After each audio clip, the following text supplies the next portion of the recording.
The story begins with the narrator standing at the altar, overwhelmed with emotion as he watches Jessica, his bride, walk down the aisle.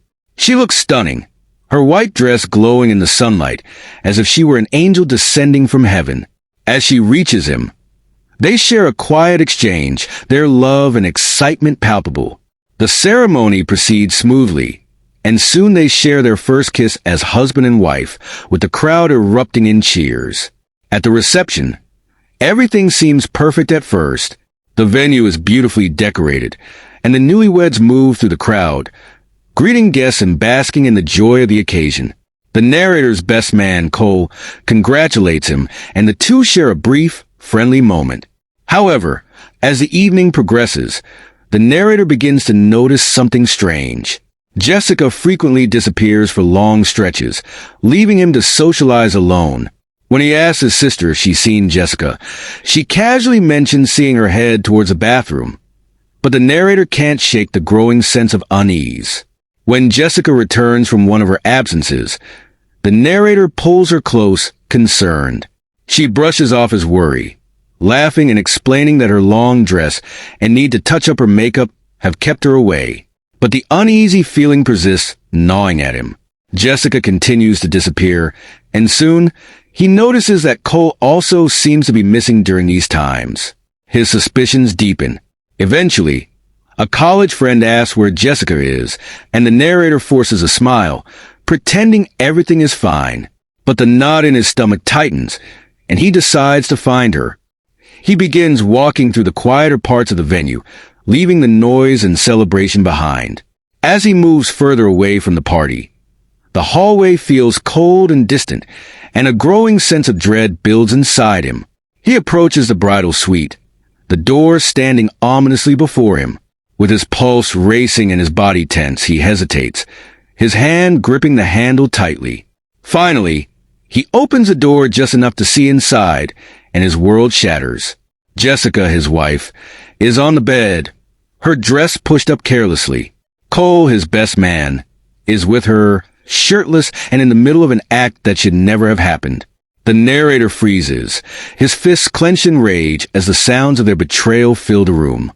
They are so absorbed in themselves that they don't notice him standing there, watching. The narrator feels his fury rising, his blood pounding in his ears. Before he realizes that he's moving, his body acts on its own, driven by a surge of anger. He crosses the room in 3 quick strides, and without a word, his fist connects with Cole's face. The crack of his knuckles meeting Cole's jaw is the only satisfying sound in a moment otherwise filled with devastation. The moment I saw his face, while his pants were still down, something snapped inside me. Every bone in my hand felt like it cracked as my fist collided with his jaw. The sound of it was sickening but satisfying, a loud crunch that echoed in the backyard. He didn't even have time to react. No scream, no shout. His body twisted violently from the impact, tearing him away from Jessica and sending him crashing to the floor. He groaned in pain, rolling over, his lips split open, blood pouring from his mouth. He looked dazed, disoriented, as if he couldn't quite comprehend what had just hit him. He muttered something under his breath, a faint curse, as he struggled to regain his balance, still on the ground. Meanwhile, Jessica shot up in bed, her wide eyes filled with panic. She scrambled, trying to cover herself with the mess of her wedding dress, her hands shaking uncontrollably. Her mouth opened, but no sound came out. It was as though she was choking on her words, unable to form a coherent sentence. Her chest heaved, breaths coming in short, panicked gasps. But I didn't care. I couldn't care. The rage inside me was overwhelming, blinding. Cole, the bastard who was just with my wife, started pushing himself up, his hands gripping the edge of the bed for support. His eyes darted between me and Jessica, his face a mask of confusion and fear. For a second, it almost looked like he didn't know what was happening. He opened his mouth, blood dripping onto his chest, and tried to speak. "Eric, man, But before he could finish, I punched him again. Harder this time. His body hit the floor again, harder than before, and Jessica let out a scream that cut through the room like a knife, a sound that tore at the last threads of my sanity. My heart pounded in my chest like a war drum as I stormed across the room towards them, my mind a blur of fury and betrayal. Jessica's wide green eyes darted between me and Cole, panic written all over her face. Her sleek wedding dress was now wrinkled and disheveled, a symbol of everything that was now broken. She clutched at the fabric, trying to cover what was already painfully exposed. Her whole body trembled. "Eric, please." She finally managed, her voice shaky and barely above a whisper. But I wasn't listening. Cole groaned again as he attempted to get up, the sight of his smug face filling me with renewed rage. Without hesitation, I reached him in 2 strides, grabbed him by the collar of his shirt, and pulled him up. His eyes were wide, darting around in fear. But I didn't care. My calm had vanished. The composure I'd always prided myself on was long gone, replaced by pure, unfiltered rage. "Eric, man, just listen." Cole tried to plead, but his words only fueled the fire burning inside me. I drove my fist into his stomach, hard, watching with satisfaction as the air left his lungs in a painful gasp. He doubled over, collapsing to his knees, clutching his midsection, barely able to breathe. But I didn't stop. I couldn't stop. I hit him again and again, each punch landing with a sickening crack, each one harder than the last. His face became an unrecognizable mess of blood and bruises, his nose shattered, his lips split wide open, blood pouring down onto his shirt. Jessica's sobs filled the room, but they were distant to me, mere background noise to the sound of my fists hitting flesh. She tried to get close to stop me, her sobs turning into desperate pleas. "Eric, please stop. We can talk about this." But her words meant nothing to me. Nothing she could say, nothing she could do, could penetrate the wall of rage that had consumed me. I shoved her away when she tried to touch me, her presence revolting to me now. She was no longer the woman I knew, the woman I loved. Everything we had was gone, reduced to nothing but ash in the wind. "Don't touch me," I growled, my voice sharp and filled with venom. I turned back to Cole, who was now lying on the floor, barely conscious. He coughed, his words slurred and weak. "Eric, I'm sorry, man." But there was no forgiveness left in me, no room for anything but the cold, hollow emptiness that now choked my heart. I grabbed him by the collar again, slamming him against the dresser with all the strength I had left. His head hit the wall with a sickening thud, blood splattering the pale surface. Jessica crawled towards me, sobbing, her once pristine gown now dragging across the floor. She reached out to me again, her voice barely a whisper through her tears. "Please, Eric, we can talk." I shoved her away again, harder this time. "Get out," I hissed, my voice cold and unrecognizable, even to myself. I couldn't look at either of them anymore, couldn't bear to be in the same room. Jessica sobbed louder, but she listened, crawling towards the doorway, her body trembling with each movement. Her gown trailed behind her, a pitiful reminder of the love we'd once shared. Cole tried to stand, but collapsed again, too weak to even support himself. I didn't help him. I didn't care. Let him lie there and remember what he'd done. I stood in the middle of the room, my chest heaving, my fists clenched at my sides, my knuckles raw and bleeding. But I felt nothing. No pain, no satisfaction, just a deep, consuming void. Without another word, I stormed out of the room, slamming the door behind me. The sound echoed down the empty hallway, a sharp contrast to the muffled music and laughter coming from downstairs. My wedding. What a joke. I paused at the top of the staircase, gripping the banisters so tightly my knuckles turned white. The sound of the reception below, the laughter, the music, the joy, was like a twisted mockery of what had just happened. For a brief moment, I considered walking out, disappearing into the night, leaving it all behind. But no, that wasn't who I was. They didn't get to ruin everything and walk away unscathed. I descended the stairs, each step feeling heavier than the last, the weight of my rage pressing down on me. As I reached the bottom, the sounds of the party hit me full force. The DJ was playing some upbeat pop song. People were dancing, laughing, enjoying themselves, completely oblivious to the destruction upstairs. I saw a table nearby, lined with bottles of champagne, unopened, untouched. Without thinking, I grabbed one by the neck, feeling its weight in my hand, cold and solid. I strode to the center of the dance floor, ignoring the confused looks of the guests, ignoring the whispers and questions. I had one goal now.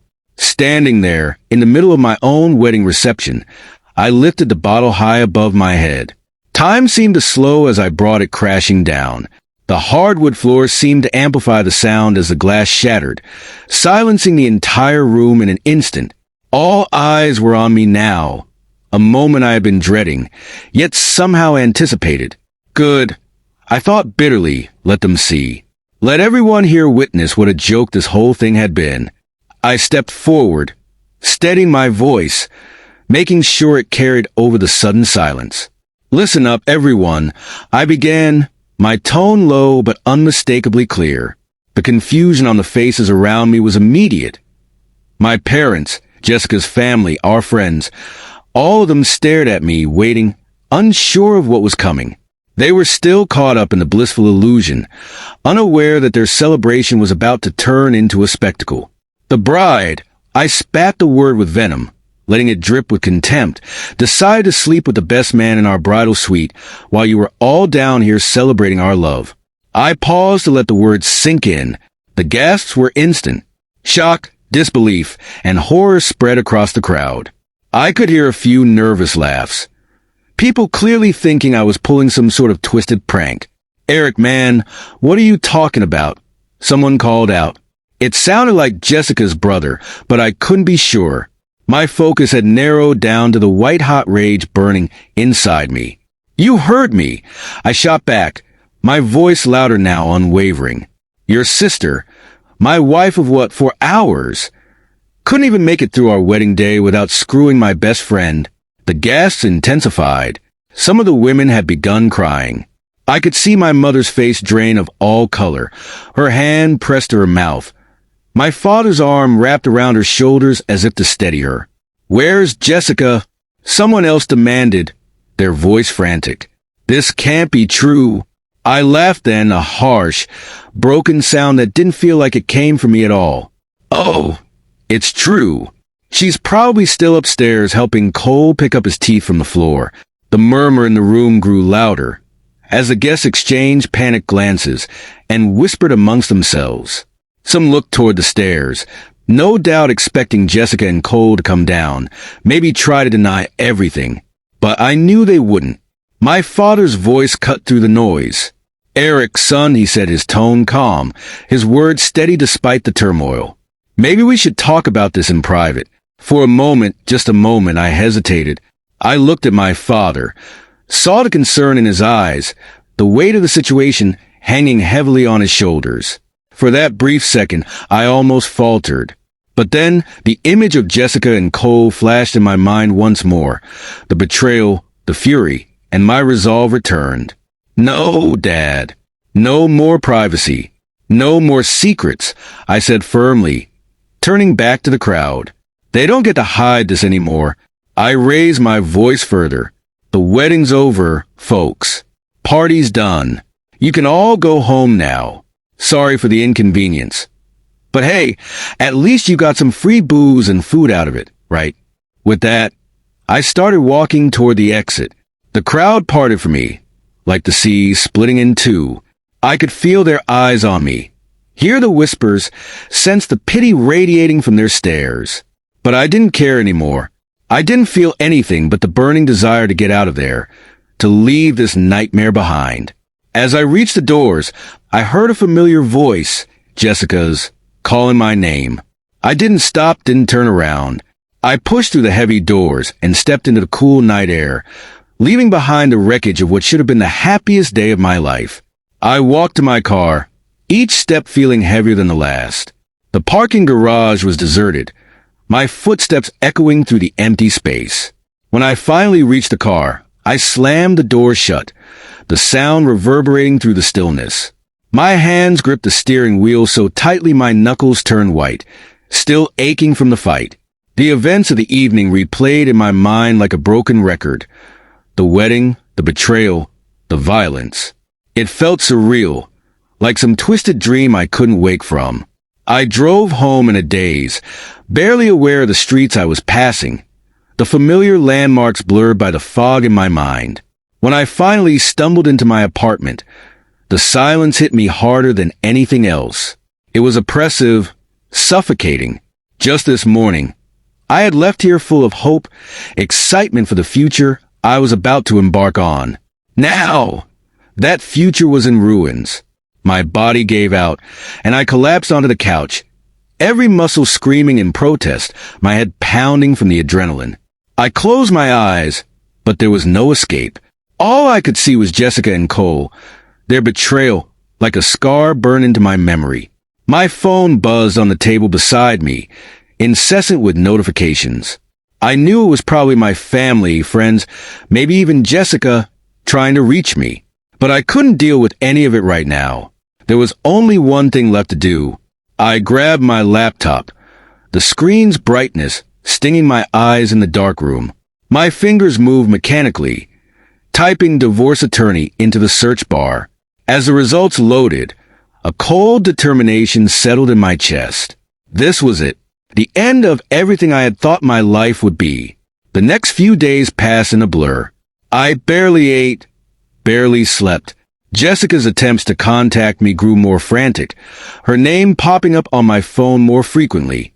Each time it did, my stomach churned, the bitterness returning with full force. There was no going back now. The weight of the situation settled heavily on Eric's shoulders. He couldn't bring himself to read a single message or listen to any voicemail from Jessica. What could she possibly say to justify the betrayal?